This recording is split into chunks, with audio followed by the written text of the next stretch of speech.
Reese Witherspoon had built what looked like the perfect life. An Oscar on her shelf, 2 beautiful kids, a thriving career, and a marriage to a man she had loved since the moment she spotted him across a crowded room and told him he was her birthday present.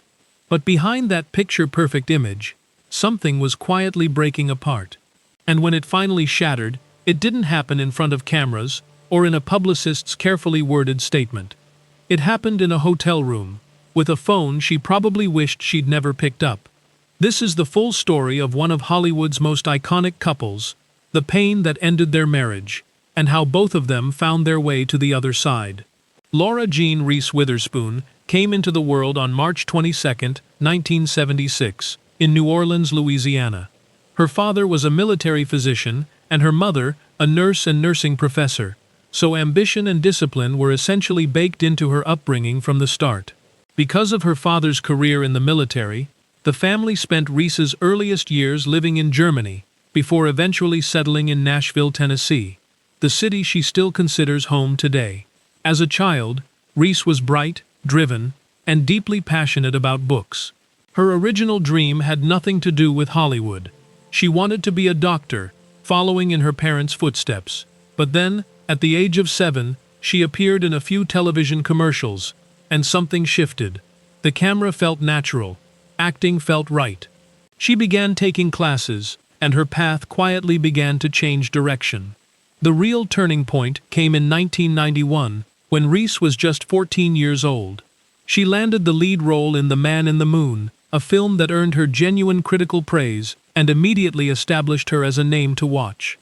From there, she built steadily, appearing in Pleasantville, Cruel Intentions, and the sharp political satire Election, which truly put her talent on display and caught the attention of major studios. But it was 2001 that changed everything. Legally Blonde turned Reese Witherspoon into a cultural phenomenon. Her portrayal of Elle Woods, a woman who refused to let anyone underestimate her, resonated with audiences in a way that went far beyond box office numbers. The film's success lifted her into the top tier of Hollywood actresses, and the roles that followed, including Sweet Home Alabama and Legally Blonde 2, confirmed she was there to stay. She was reportedly earning around $20 million per film, a figure that placed her among the highest-paid actresses in the industry. Then came 2005, and Walk the Line, the film where she played June Carter Cash, alongside Joaquin Phoenix. Her performance swept through awards season, earning her the Academy Award, a Golden Globe, a BAFTA, and a string of other honors. Around the same time, she founded her production company Hello Sunshine, which would go on to produce acclaimed projects including Big Little Lies, The Morning Show, and Little Fires Everywhere.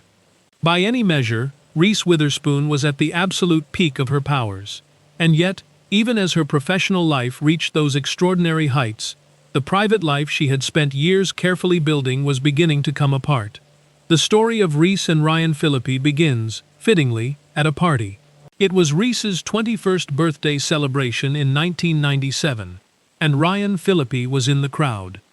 He was 23, already building his own career in Hollywood, and by all accounts, the two had an immediate connection. Reese walked over to him and said, with a boldness that she would later laugh about, that she thought he might be her birthday present. It was the kind of line that either lands perfectly or dies on the spot. In this case, it launched a relationship. At the time, Ryan was in the middle of filming I Know What You Did Last Summer, so the early weeks of their relationship consisted mostly of phone calls and letters while he was on location. After about a month of long-distance dating, Reese visited him on set.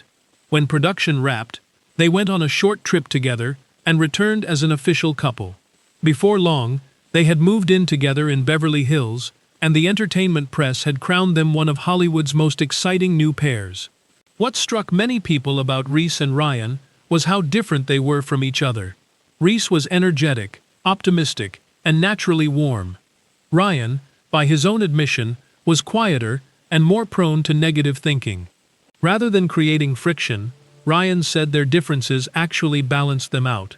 He credited Reese with helping pull him out of darker moments, and he described their contrasting personalities not as a problem to be solved, but as the foundation of something that worked. Their professional lives then intersected in a way that deepened their personal bond. Both were cast in Cruel Intentions, the stylish 1999 film that featured intensely romantic scenes between their characters.